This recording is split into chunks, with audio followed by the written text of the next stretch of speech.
They tell you that you're going to need it, but you don't. What on earth am I talking about? Listen on.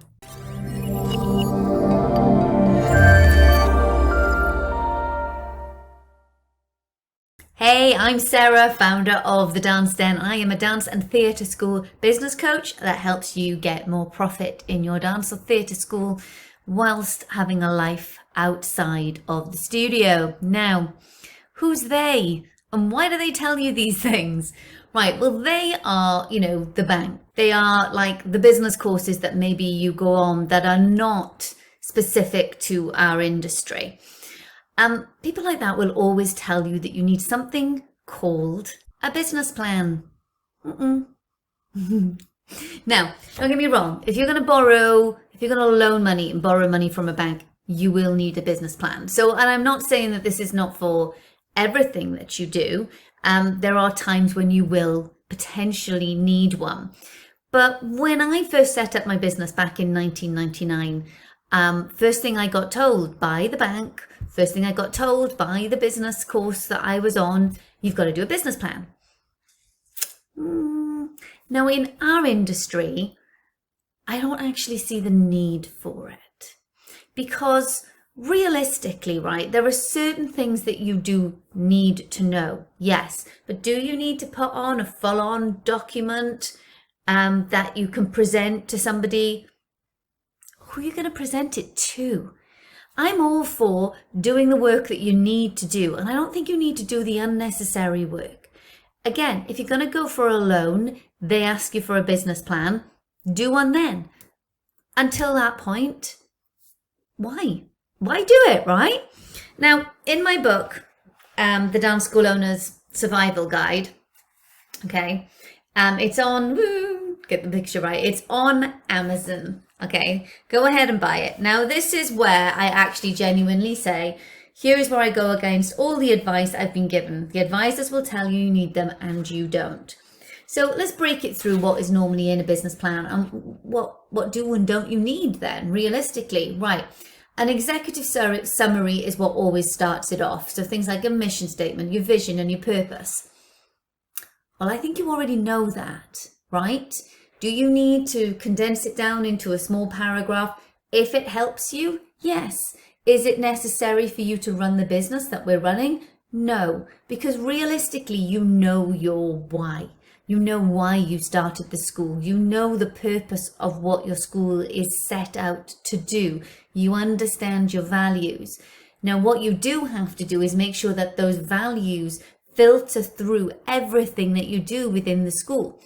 Things like, how do you communicate with parents? What's the marketing? What's the language you use in the marketing? If your school is all about positivity and building confidence, how do you speak to the children in the class? What exercises, what high fives and good job and all of this positivity do you bring to your classes on a regular basis? That's important. How your values filter through. You write in a paragraph of we stand for, not really that necessary. Next one is the target market. You absolutely need to know this. That is crucial because doing a blanket market to all is where I see a lot of the creative industry go wrong, realistically. You have to segment because what speaks to a mum of a 3-year-old is not the same marketing message that will speak to a mum of a 15-year-old.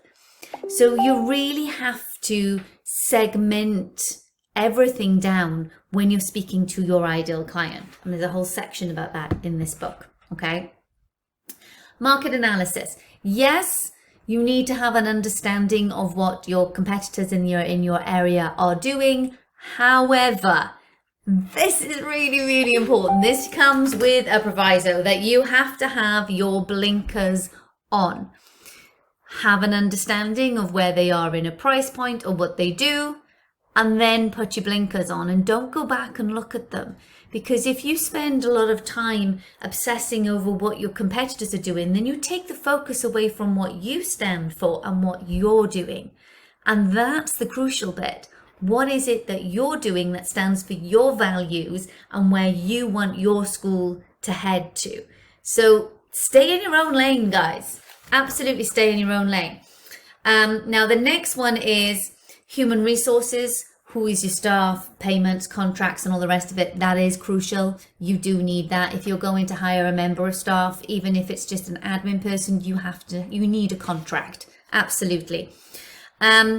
Services, hall suppliers, who are they? Yes, obviously you're dealing with them on a regular basis. A lot of our suppliers don't necessarily have contracts per se.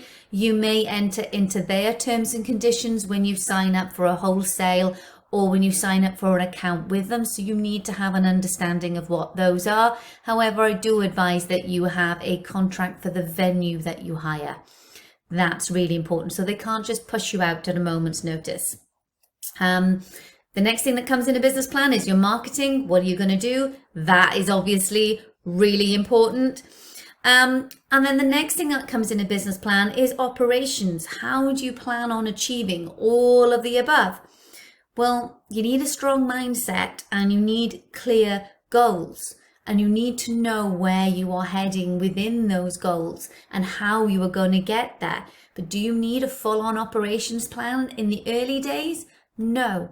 When you start to grow in members of staff and teaching and admin, then having systems and having what we call SOPs, standard operating procedures, comes in very, very handy, because then that stops a lot of the juggling that you're going to do. And the last thing that you always need in a business plan is the financials. How much money you need, profitability, profit and loss. Do you need this?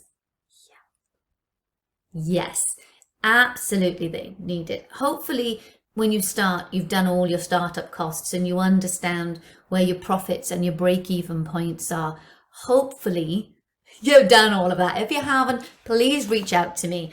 As I record this in November of 23, in 24, I am running my very popular Money Magic course, which really digs down into all of those nitty gritties when it comes to money, how you make money, where your profit margins are, what your costings are, all of that. I will be running that in 2024. So make sure you have signed up and you are on my email list, because then you will be the first to hear about it.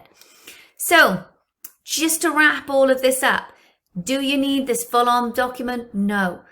But fundamentally, business is about the fundamentals, and you have to get that right. And that is really what I'm all about, is getting the fundamentals right. Because from there, you can build a strong business. When you've got wobbly foundations, things will slip through the cracks or go awry. But with strong foundations, you build a strong school. So I hope that helps.